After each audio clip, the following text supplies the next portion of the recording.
আমরা আছি এখন চান্দেরপুল সরকারি প্রাথমিক বিদ্যালয়ে।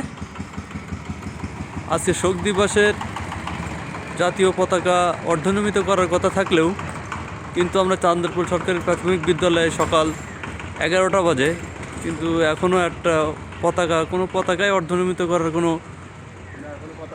হয়নি। জানি না এখানকার শিক্ষক যারা আছেন তারা এই বিষয়টা জানেন কি। যদি না জেনে থাকেন তাহলে আমি বলবো যে অতি শীঘ্রই চান্দেরপুল সরকারি প্রাথমিক বিদ্যালয়ে জাতীয় পতাকা অর্ধনমিত করার জন্য।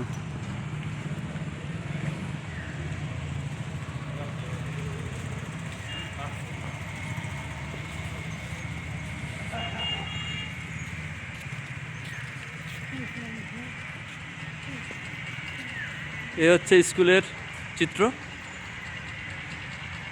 দেখেন আপনারা।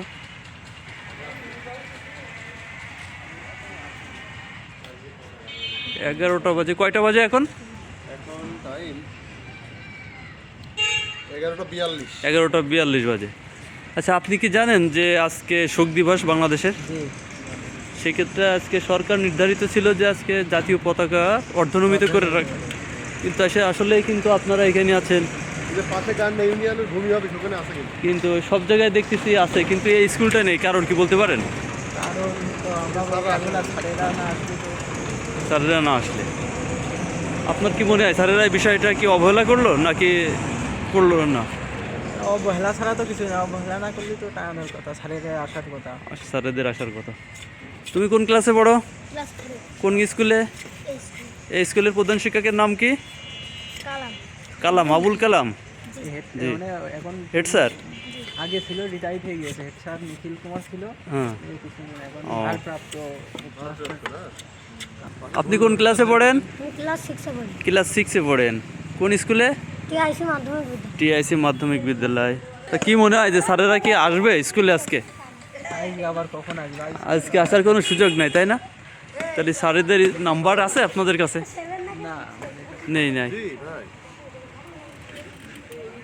আশেপাশে সব জায়গায়, সব স্কুল, কলেজ, শিক্ষা প্রতিষ্ঠান পাশেই দেখায় আপনাদের গান্না ভূমি অফিস, পাশেই গান্না ভূমি অফিসে। সেখানে কিন্তু আছে জাতীয় পতাকা অর্ধনমিত করা আছে, দেখেন। কিন্তু তার সামনেই ঠিক রাইট সাইডে গান্না চান্দেরপুল সরকারি প্রাথমিক বিদ্যালয়, দেখেন এটার চিত্র। এই হচ্ছে বর্তমান স্কুলের চিত্র। ধন্যবাদ।